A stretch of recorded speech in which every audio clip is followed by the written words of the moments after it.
Imagine the chill of dawn on your face, the air thick with mud, smoke, and fear. The year is 1917, and Europe has been at war for 3 long, brutal years. What began as a march of glory has sunk into the earth itself, into trenches that stretch hundreds of miles across a shattered landscape. Tonight, we step into that world together. A world where the horizon is barbed wire, where every sunrise could be your last, and where young men learn to live, and die, in the shadows of the Western Front. This is more than history. It's a journey into the heartbeat of 1917, a year when hope and horror shared the same muddy ground. As we walk through these trenches, listen to the echoes of those who endured them. Their stories, whispered through the years, remind us that even in the darkest places, the human spirit refuses to disappear. So take a breath, and step forward. The first light of dawn is breaking over the Western Front. And our journey begins. The day begins with a whistle sound along the trench line. Men who have been sleeping, if you can call it that, in dugouts carved into the earth, or in funk holes scraped into the trench walls, stir to consciousness. Private Arthur Wrench of the Seaforth Highlanders described this moment in his diary. We tumble out into the cold and darkness, our bones aching, our uniforms stiff with mud that never fully dries. The stand to, or morning stand to arms, required every available man to man the fire step with rifles ready, bayonets fixed, for the hour of dawn was considered the most likely time for an enemy attack. Military doctrine, refined over centuries, held that armies attacked at first light. Picture these men, standing on wooden duckboards, named for their resemblance to webbed feet, that keep them just above the water that perpetually collects at the bottom of trenches. They lean against the forward wall, the parapet, peering over sandbags toward the enemy lines, sometimes just 50 yards away, sometimes several hundred. The air is cold, biting through their wool uniforms. Their breath creates small clouds that vanish into the mist.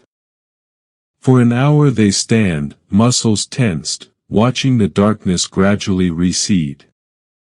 The landscape that emerges is one of profound desolation. No man's land stretches before them, once farmland, once villages, now a moonscape of shell craters filled with stagnant water, tangled barbed wire that catches the morning light like frozen spider webs, and the remnants of previous attacks. Trees, when they exist at all, are reduced to blackened stumps reaching toward an indifferent sky. Sergeant Reginald Grant, writing home to Yorkshire in March 1917, attempted to describe what he saw. The world has turned to shades of brown and gray. The mud is not the rich dark earth of our fields back home, but a peculiar gray-brown clay that clings to everything, gets into everything, becomes everything. It has a smell too, a mixture of decay and chemicals and wet wool that you can never quite escape. As the light strengthens and no attack materializes, the tension gradually eases. An officer or sergeant blows the stand down, and the men can relax. Some light cigarettes, Woodbines for the British, Gaulois for the French, perhaps captured German cigarettes for the lucky ones. The act of lighting a match, cupping it against the ever-present wind, drawing that first breath of smoke, becomes a small ceremony of survival.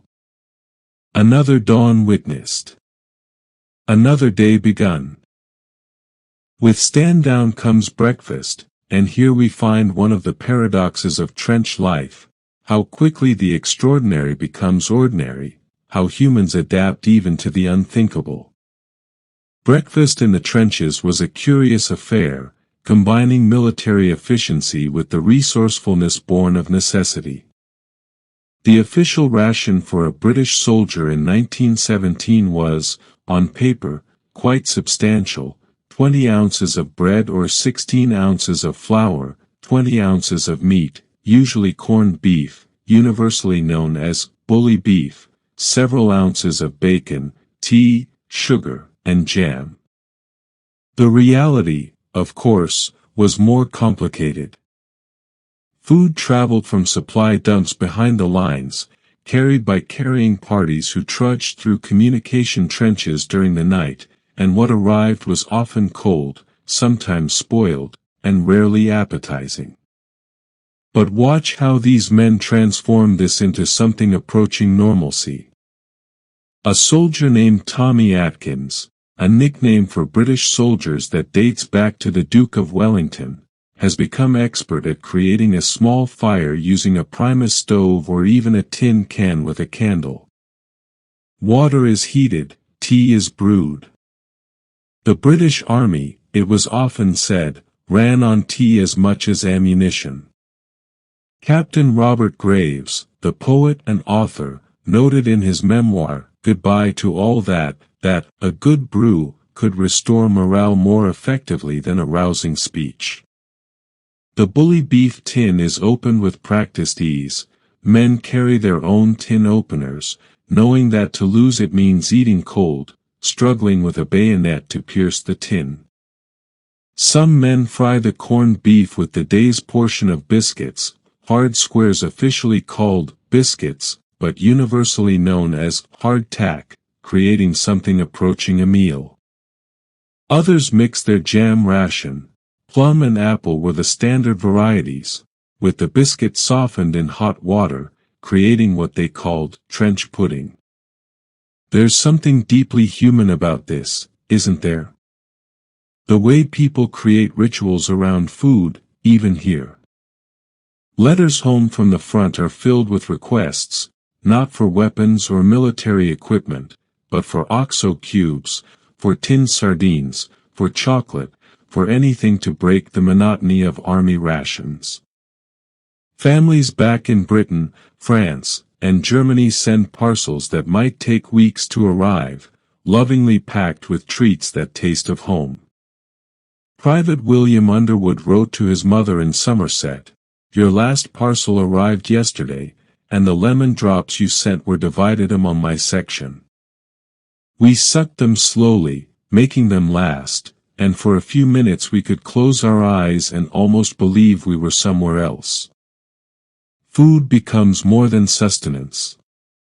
It becomes connection, memory, hope. A piece of chocolate saved in a breast pocket becomes a talisman. A tin of sardines shared between friends becomes communion. In this way, men discover that even in hell, small pleasures can be carved out, protected, savored. After breakfast, as the morning settles in, let us explore the trenches themselves, these temporary structures that became, for millions of men, a kind of home.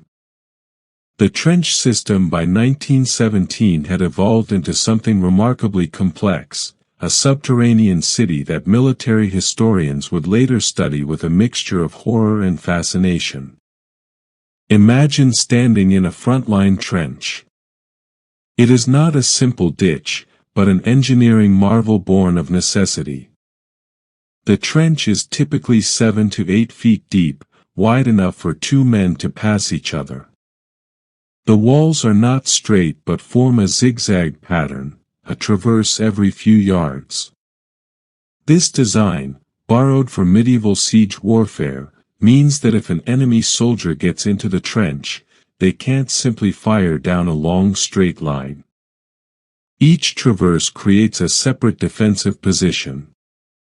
The forward wall, the parapet, is built up with sandbags, Hessian sacks filled with earth, stacked carefully, constantly requiring repair as rain and shells destroy them.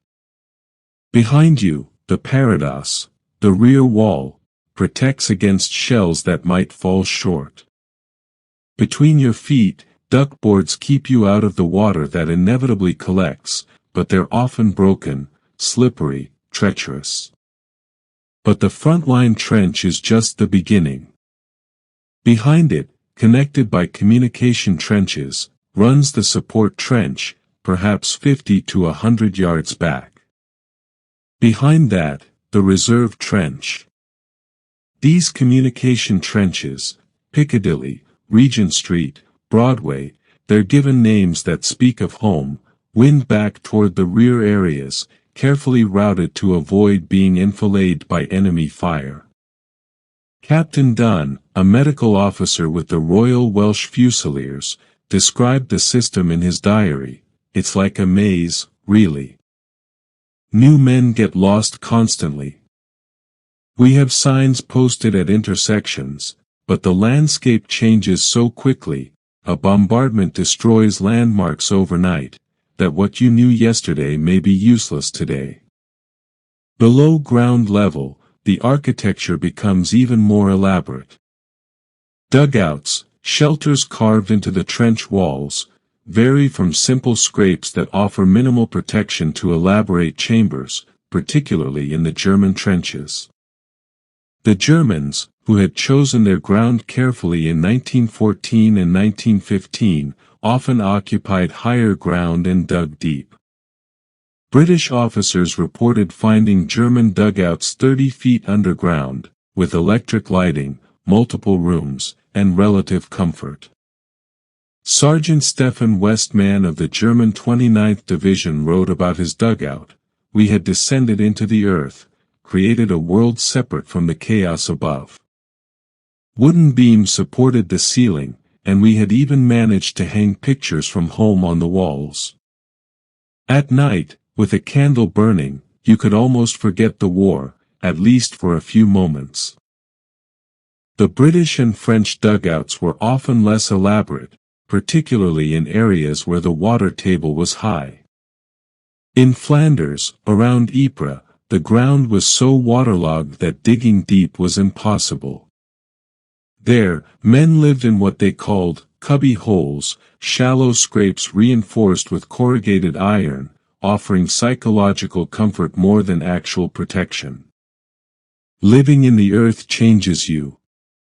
The smell of it, the constant dampness, the way it crumbles and slides, the creatures that share it with you, the rats, the lice, the beetles.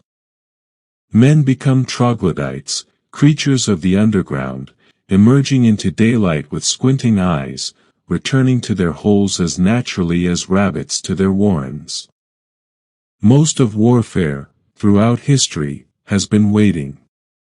But in the trenches of 1917, waiting takes on a particular quality, a suspension between terror and boredom, where time moves differently than in the world you once knew.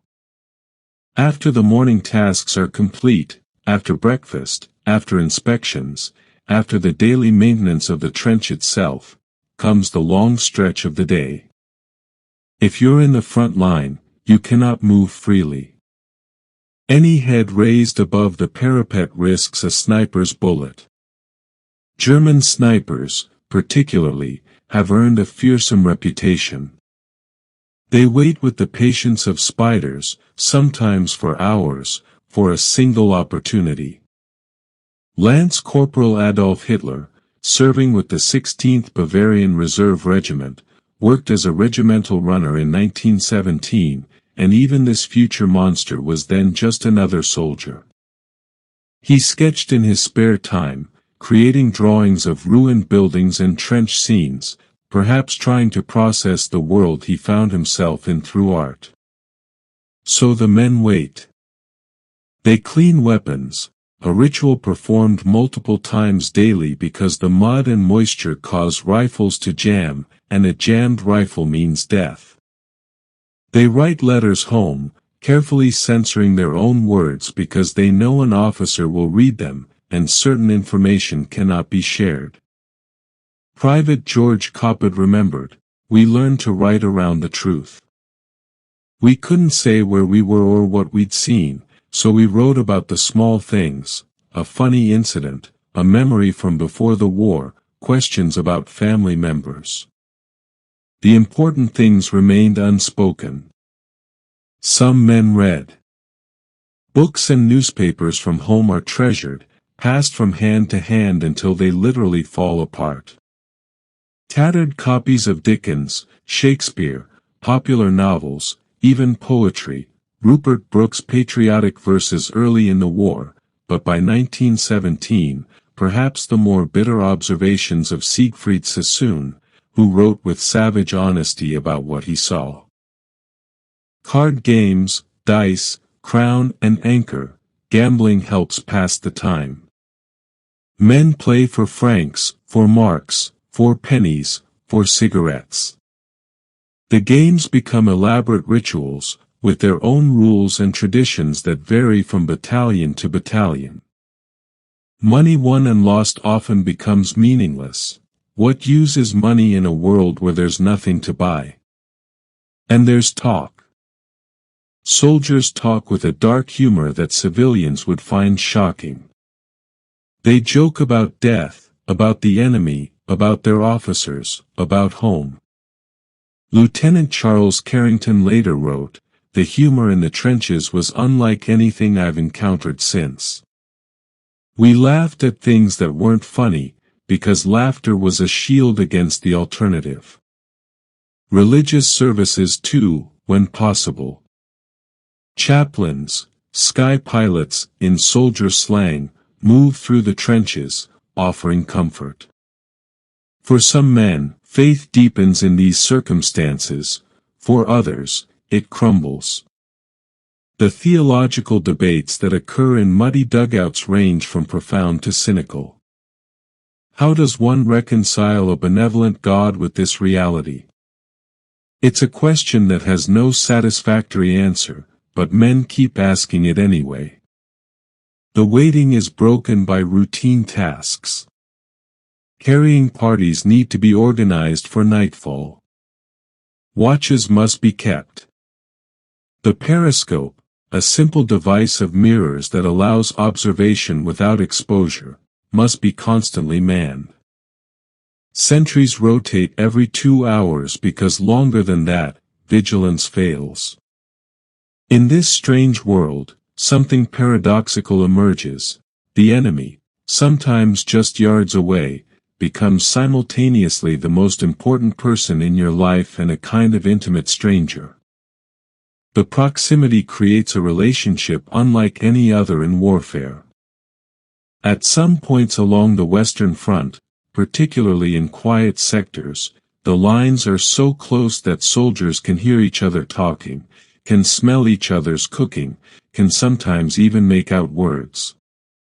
A soldier from the Black Watch recorded hearing German soldiers singing "O Tannenbaum" on Christmas 1916, their voices drifting across no man's land in the still winter air. This proximity creates unspoken rules, what historians would later call live and let live. In quiet sectors, particularly during long stable periods, both sides tacitly agree to avoid unnecessary provocation. Morning ablutions, washing, using the latrine, might be performed in the open, with an unspoken agreement not to shoot. Meal times might be similarly respected. One British officer noted, "Fritz knows we eat breakfast at 8, we know he eats at 9. Neither side fires during these times. It's not official, of course, but it's real nonetheless." But this informal truce is fragile, constantly under threat from aggressive officers, from artillery bombardments ordered by distant commanders, from the pressure to show fighting spirit. Raids are ordered specifically to break up any fraternization, to restore proper hatred. And yet, the humanity keeps creeping back in. Soldiers develop a respect for their opponents that would surprise people at home. Private Frank Richards wrote, "The German soldier, in our experience, was a brave and capable enemy. We didn't hate him personally. He was stuck in his trench, and we were stuck in ours, and neither of us had much choice in the matter. Souvenirs from the enemy become prized possessions, a button, a belt buckle, once a pickelhaube helmet from a dead German, though by 1917 these had been replaced by the more practical steel Stahlhelm. Letters found on dead soldiers are sometimes read, and men discover that the enemy worries about his sweetheart, misses his mother, dreams of home, just like they do. There's evidence of communication across the lines too. In some sectors, soldiers throw tins across no man's land with messages inside. Crude agreements about artillery timing, warnings about upcoming attacks that higher command has ordered but that the soldiers themselves have no enthusiasm for. British intelligence reports from 1917 document cases where German troops fired flares to warn of incoming British patrols. This doesn't mean the war was any less deadly. Men kill each other with regularity, with efficiency, sometimes with cruelty born of revenge for fallen comrades. But the human mind, it seems, insists on finding humanity even here, on creating connection even with those designated as enemies. It's a coping mechanism, perhaps, or maybe just an insistence that we are more than the machines of war that our governments want us to be. As afternoon settles into evening, let us speak of the small terrors, not the great horrific events that made headlines, but the constant companions that eroded sanity and health with patient persistence. The rats come first to mind. Rats by the millions, grown fat on the corpses that lie in no man's land, bodies from failed attacks that couldn't be recovered. These rats are not the small creatures you might find in a barn. They're enormous, bold, fearless. They run across sleeping men, steal food from packs, and their eyes gleam in the candlelight of dugouts. Private R.L. Venables recorded, "You could shoot them, hit them with clubs, and still they came. For every one you killed, 10 more appeared. They'd eat anything, bread, leather, even the wax on our candles. We heard stories of them attacking wounded men, and I believe it. They feared nothing." Then the lice. Body lice, called chats by British soldiers, infest every uniform, every blanket, every piece of cloth. They live in the seams of clothing, and the itching they cause drives men to distraction. Delousing becomes a daily ritual. Men strip off their uniforms and run candle flames along the seams, hearing the pop pop pop as the lice eggs explode. But it's futile. Within hours, the lice return. They carry trench fever, a debilitating illness that causes high fever, headaches, and muscle pain. Fungal infections attack the feet. Trench foot becomes epidemic in wet conditions. Standing for hours in cold water causes the flesh of the feet to deteriorate, turn white, develop gangrene. In severe cases, amputation is necessary. Officers conduct daily foot inspections, and men are supposed to dry their feet and change socks regularly, but when you're standing in water-filled trenches, this becomes nearly impossible. The weather itself is an enemy. In winter, men freeze. Frostbite claims fingers and toes.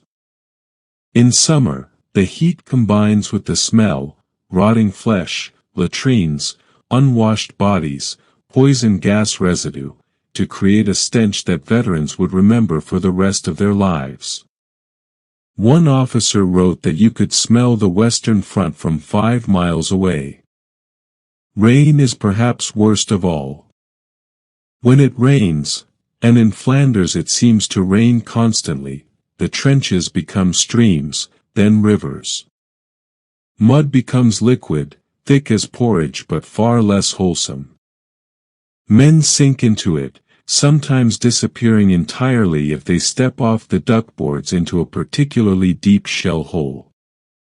Rescuing someone stuck in the mud requires ropes, multiple men, and luck. Stories circulate of men who couldn't be extracted, who drowned in mud, who had to be shot to end their suffering. The psychological toll of these constant small assaults shouldn't be underestimated. Grand battles come and go, but the rats and lice and mud are always there, wearing down the spirit, making sleep difficult, rest impossible, comfort a distant memory. And yet, men endure. The human capacity for adaptation is remarkable. What would have seemed unbearable in 1914 becomes normal by 1917. Men develop techniques, share knowledge, support each other. The rats never stop being horrible, but you learn to sleep despite them. The lice never go away, but you stop thinking about them constantly.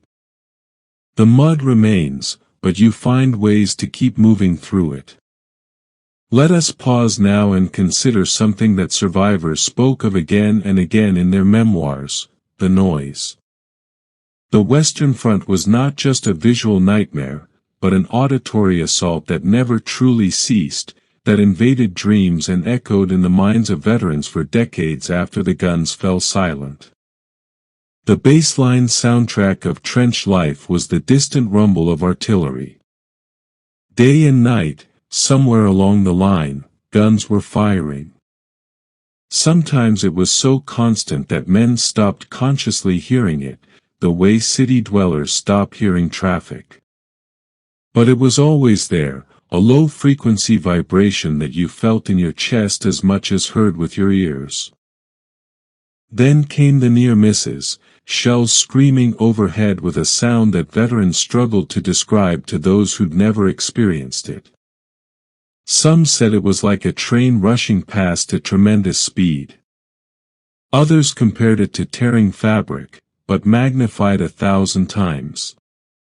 Each type of shell had its own distinct sound. The whiz-bang was a field gun shell that arrived almost simultaneously with the sound of its firing, hence the name. You heard the bang, and if you were still alive to process the information, the shell had missed you.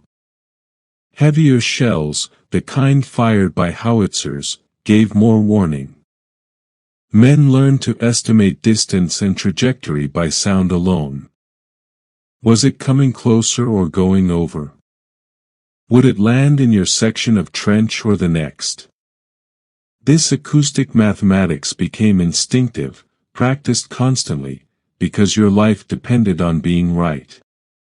Lieutenant Edwin Vaughan wrote in his diary during the Third Battle of Ypres, "The noise is beyond description. It's not just loud, loud doesn't begin to capture it. It's a physical thing, a pressure that squeezes your skull, that makes your teeth ache, that leaves you partially deaf for hours afterward. During a bombardment, you can't think. You can only endure, hunched in whatever shelter you can find, praying that the next one isn't yours." But artillery wasn't the only sound. Machine guns added their own distinctive chatter, the British Vickers with its steady, mechanical rhythm, the German MG-08 with a slightly different cadence. Snipers' rifles cracked. Grenades exploded with a sharper, flatter bang than artillery shells. And underneath it all, the sounds of men, shouting orders, crying for stretcher-bearers, screaming in pain, or sometimes, late at night in quiet moments, singing. Music was one way men fought back against the acoustic horror. Harmonica playing in the trenches became common. Men sang songs from home, music hall numbers, hymns, body-drinking songs. The Germans were particularly known for their singing. Paul von Hindenburg, the German military leader, once said that the German soldiers' love of song was worth 2 divisions. When the sound of Die Wacht am Rhein or Lily Marleen drifted across no man's land, British soldiers would sometimes listen in silence, appreciating the music even if they hated its source. The silence, when it came, was almost worse than the noise. During a bombardment, you knew what was happening. In silence, you waited for what might come next. A sudden cessation of artillery often signaled an impending attack. The guns would lift their fire to avoid hitting their own advancing troops. So silence meant, fix bayonets, grip your rifle, prepare to fight for your life. Some men suffered what was then called shell shock, what we might now recognize as combat stress reaction or PTSD. The constant noise was a major factor. Men would develop tremors, become unable to function, stare blankly at nothing. The condition was poorly understood. Some officers viewed it as cowardice. Medical officers knew better, but treatment options were limited. Some men were sent to hospitals in Britain, places like Craiglockhart, where the poets Sassoon and Wilfred Owen would meet. Others were expected to simply carry on, to push through the psychological damage as if willpower alone could heal a shattered nervous system. In this world of constant threat, men formed bonds unlike any they would know again.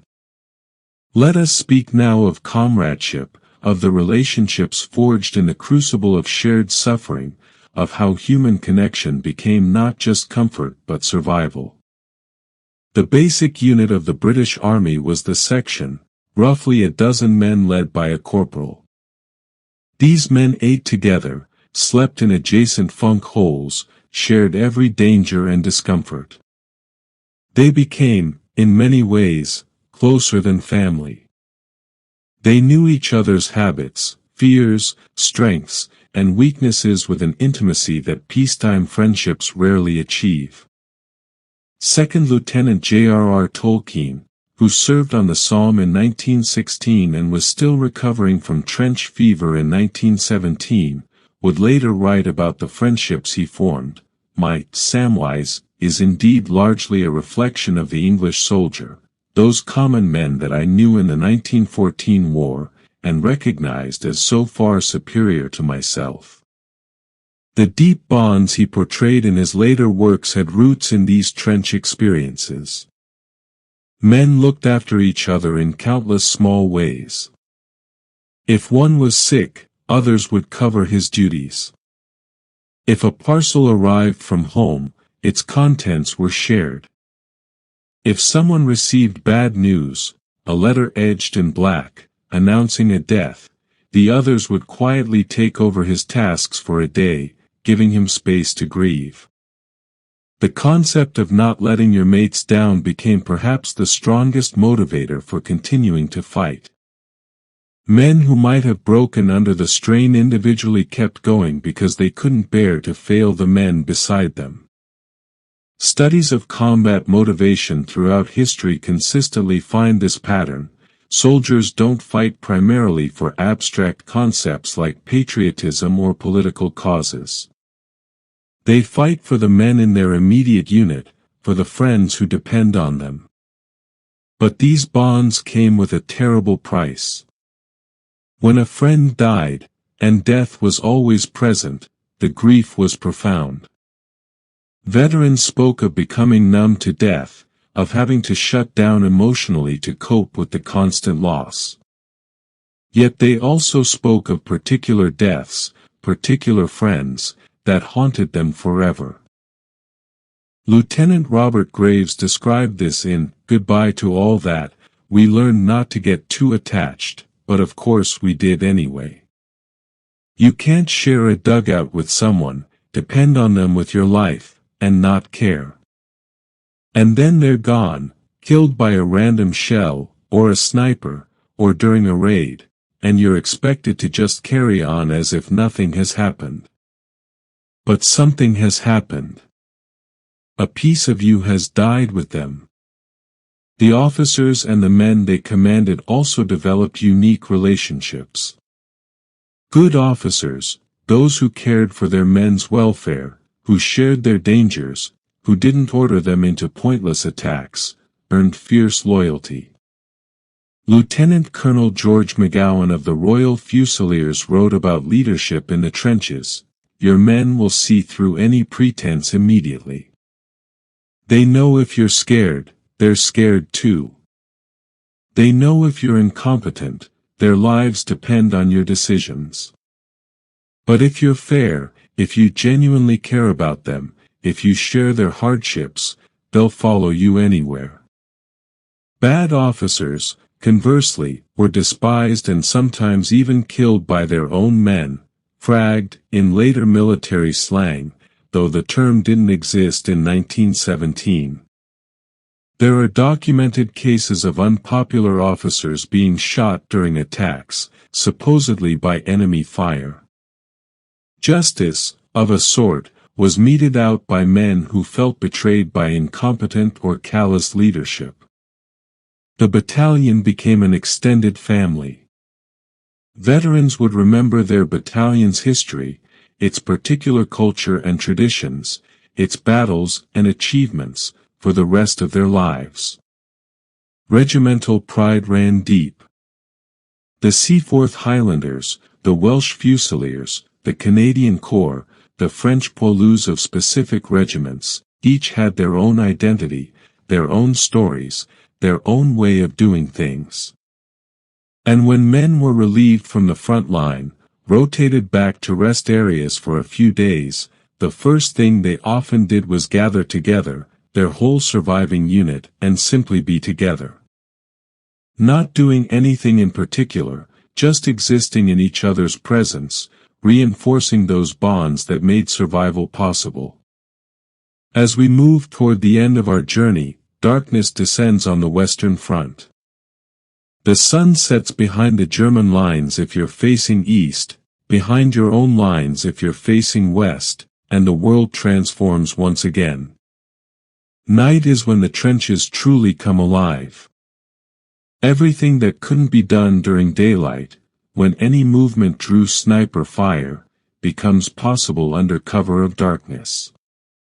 The pace of activity increases dramatically. Wiring parties crawl out into no man's land to repair barbed wire defenses that artillery has destroyed. These men move on their bellies, carrying stakes and coils of wire, working as silently as possible just yards from enemy lines. It's terrifying work. At any moment, an enemy flare might illuminate the sky, freezing them in its harsh magnesium light, making them targets for machine guns. Private Norman Collins wrote, "When a flare goes up, you freeze, absolutely still, and pray. You become an object, not a man. You will yourself to be invisible." Listening posts are established in shell holes in no man's land. 2 or 3 men crawl out and spend hours listening for sounds of enemy activity, digging, which might indicate a tunnel or sap being dug toward your lines, or the movement of troops that might signal an impending attack. These men are entirely alone, cut off from their units, surrounded by darkness and the sounds of the war. Patrols venture into no man's land with various missions: reconnaissance, capturing prisoners for interrogation, attacking enemy positions. Lieutenant Colonel Graham Greenwell described the patrol: "We blacken our faces, remove anything that might make noise, fix bayonets, and slip over the parapet. Every sense is heightened. You hear everything: the whisper of wind, the distant rumble of guns, your own heartbeat. Fear becomes something you carry with you, as real as your rifle." Ration parties move up communication trenches, bringing food, water, ammunition, mail from home. They trudge for hours through the maze of trenches, often getting lost, always under threat of random shelling. The working parties are exhausted by dawn, having spent the night in hard labor while others slept. The artillery, relatively quiet during the day, increases its activity. Harassing fire, shells sent over at irregular intervals to deny the enemy rest, becomes more intense. Star shells and flares create brief moments of artificial day, their light harsh and exposing. And there are the raids, the sudden violent intrusions that punctuate the night. A British raiding party might cross no man's land, cut through German wire with specialized cutters, leap into an enemy trench, and engage in brief, brutal close-quarters combat before withdrawing with prisoners or intelligence. These raids serve multiple purposes. They capture prisoners who can be interrogated, they identify which enemy units face you, they keep troops aggressive rather than settling into static defense. But they're also costly. Men die in these raids, sometimes for minimal gain. The bodies are often left behind, adding to the corpses already scattered across no man's land. Siegfried Sassoon, who won the Military Cross for gallantry, later came to view such raids as pointless violence, ordered by officers safe in headquarters to demonstrate offensive spirit. Finally, as our night draws to a close, the men not on duty try to sleep. In dugouts, wrapped in blankets that are never quite clean or dry enough, they seek rest. Sleep comes in fits and starts, broken by shelling, by stand-to alarms, by nightmares. The distinction between sleeping and waking becomes blurred. Some men write one more letter home by candlelight. Others pray.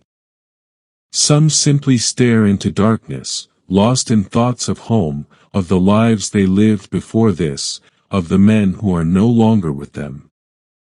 And so the day ends as it began, with the promise of another dawn, another stand-to, another day of survival in a world that has forgotten what peace looks like. The soldiers of 1917 endured conditions that we, from our comfortable distance, can barely imagine. They were ordinary men, farmers and clerks, students and laborers, poets and mechanics, who found themselves in extraordinary circumstances. They were not heroes in the simple sense that word is often used. They were humans, with all that implies, capable of courage and fear, of cruelty and compassion, of despair and hope. What sustained them? Partly it was duty, the sense of obligation to country and cause, though that faded as the war dragged on and the promises of glory revealed themselves as lies. Partly it was comradeship, the bonds with the men beside them. Partly it was simply the will to survive, the fundamental human drive to see one more day, to make it home. The British historian Paul Fussell, in his seminal work, The Great War and Modern Memory, argued that the experience of trench warfare fundamentally changed how humans understand conflict, how we use irony and understand the gap between promise and reality. The young men who marched off to war in 1914 with romantic notions drawn from Victorian poetry returned, those who returned, with a harsh understanding of modern warfare's reality. The poets who survived gave us some of the most powerful anti-war literature ever written. Wilfred Owen, killed just 1 week before the armistice, wrote, "My subject is war, and the pity of war." The poetry is in the pity. His Dulce et Decorum estate strips away any romantic notion of dying for one's country, describing a gas attack in visceral, horrifying detail. But it wasn't just poets who tried to make sense of what they'd experienced. Ordinary soldiers, in letters and diaries, in conversations after the war, in nightmares that lasted decades, grappled with what they'd been through. Many couldn't speak of it at all. The silence of veterans is its own kind of testimony. There are experiences that language can't adequately capture, that can only be held inside, private and painful. The trenches of the Western Front were eventually left behind. The war ended in November 1918. The survivors went home, though what they carried with them, in their bodies and their minds, would stay with them forever. They returned to a world that had changed, but also hadn't changed enough. People at home didn't understand and often didn't want to understand. There was pressure to simply move on, to rebuild, to return to normalcy. But what is normal after you've lived in the trenches? How do you adjust to civilian life after years of constant danger? Many veterans struggled with what we'd now call PTSD, though it wasn't recognized or treated as such. They drank too much, couldn't hold jobs, suffered from nightmares and anxiety. Some ended up homeless. Others simply disappeared into quiet lives, never speaking of the war, carrying their trauma in silence. Today, the landscape they fought over has healed. Farms flourish where trenches ran. Villages have been rebuilt. You can visit the battlefields now, they're maintained as memorials, with cemeteries holding hundreds of thousands of dead. The Menin Gate in Ypres bears the names of 54,000 British and Commonwealth soldiers whose bodies were never found. Every evening at 8 o'clock, traffic stops while buglers play the last post, a ceremony that has continued almost without interruption since 1928. But beneath the soil, even now, a century later, the war remains. Farmers still plow up shells and bones, the iron harvest, they call it, tons of unexploded ordnance that surfaces every year. The ground is still poisoned in places by gas and explosives. In some areas, the soil contains so much lead and other metals that nothing will grow. The Zone Rouge in France, the red zone, encompasses nearly 500 square miles where the contamination is so severe that human habitation is still forbidden. The Western Front is quiet now, but it remembers. Construction projects occasionally uncover dugouts, perfectly preserved in the clay, still containing the possessions of men who died there. A canteen, a photograph, letters never sent, a pack of cigarettes, a lucky charm that failed to bring luck. These artifacts end up in museums, where visitors file past them, trying to imagine the lives they represent. And every year, there are fewer veterans to tell the stories firsthand. The last veteran of World War I, Florence Green, who served in the Royal Air Force, died in 2012 at the age of 110. With her passing, we lost the final living connection to that world, the last person who could say, "I was there, I remember." Now all we have are the words they left behind, the photographs, the preserved trenches, the endless rows of white headstones. But perhaps that's enough. Perhaps the record they left, in official histories and personal memoirs, in poetry and letters, in the very landscape of Europe, is sufficient to keep their memory alive, to remind us of what they endured, to warn us against ever allowing such a catastrophe to happen again. As you drift toward sleep, remember that history is made of these individual experiences, these daily realities, these small moments of humanity preserved in the midst of chaos.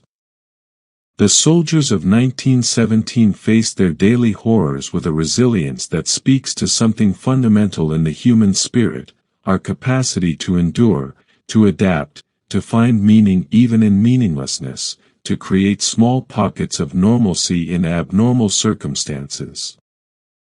They were not saints. They were not even always heroes in the conventional sense. They were men who did their duty as they understood it, who supported their comrades, who survived when they could and died when they couldn't. They cursed and complained, they felt fear and expressed it, they sometimes broke under the strain. They were, in other words, fully human, and perhaps that's what makes their story so powerful. If they could endure this, what might we be capable of in our own challenges? The trenches taught lessons that echo through the decades. About the futility of certain kinds of warfare. About the gap between political promises and military realities. About the importance of caring for veterans after the guns fall silent. About the psychological cost of combat. About how quickly civilization can collapse into barbarism, and yet how stubbornly humanity persists even in the darkest circumstances. Some survivors found ways to integrate their experiences. They became leaders in veterans' organizations, advocates for peace, writers and artists who transformed trauma into creation. J.R.R. Tolkien's entire literary output bears the mark of his war experience, the themes of fellowship under pressure, the long defeat, the importance of simple goodness in the face of overwhelming evil. Robert Graves became a celebrated poet and novelist. Siegfried Sassoon spent decades processing his experiences through poetry and prose. Others never recovered. The suicide rate among veterans was high, though exact statistics are impossible to determine. Families often concealed suicides, and the connection between war service and later death might be separated by years or decades. How many men who survived the war died from it anyway, slowly, over the following years? And we must remember too that the war didn't end in 1918, not really.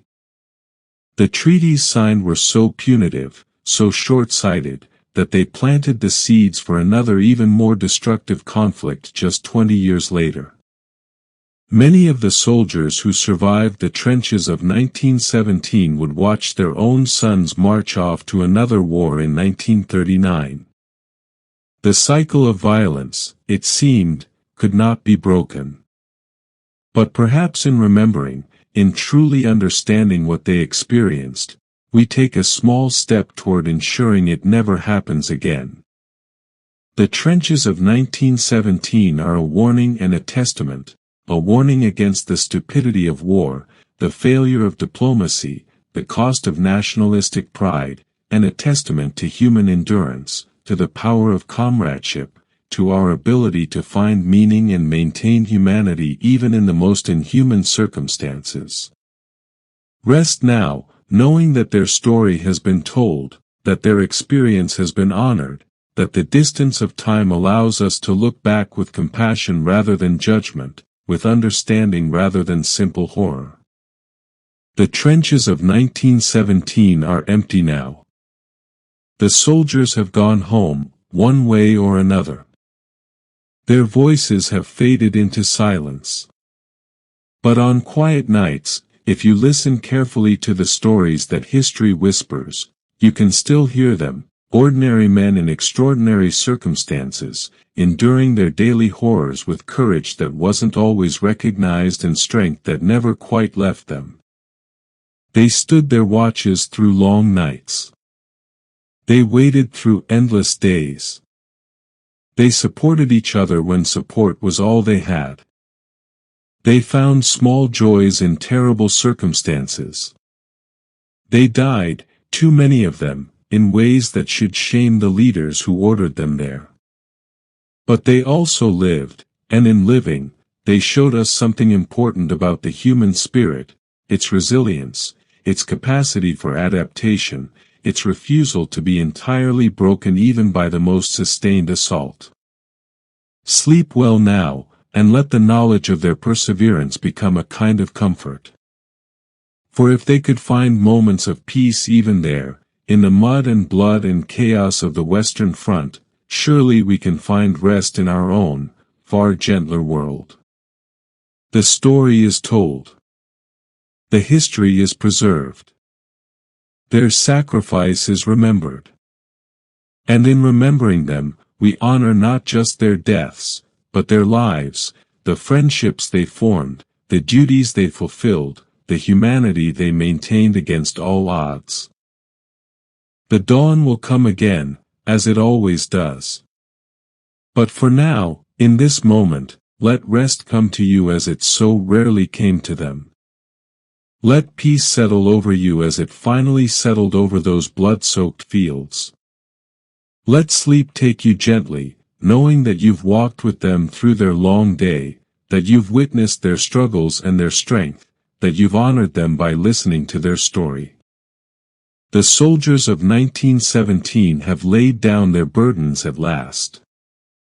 The watch has ended. The vigil is complete. And now, across the years and the distance, we can finally whisper to them what they deserved to hear so long ago. Well done, rest now, your duty is fulfilled, your sacrifice is not forgotten, your story will be told as long as memory endures. Sleep comes at last, to them and to us, bringing the peace that eluded them for so long. The trenches are silent. The guns are still. And in that silence, finally, there is rest.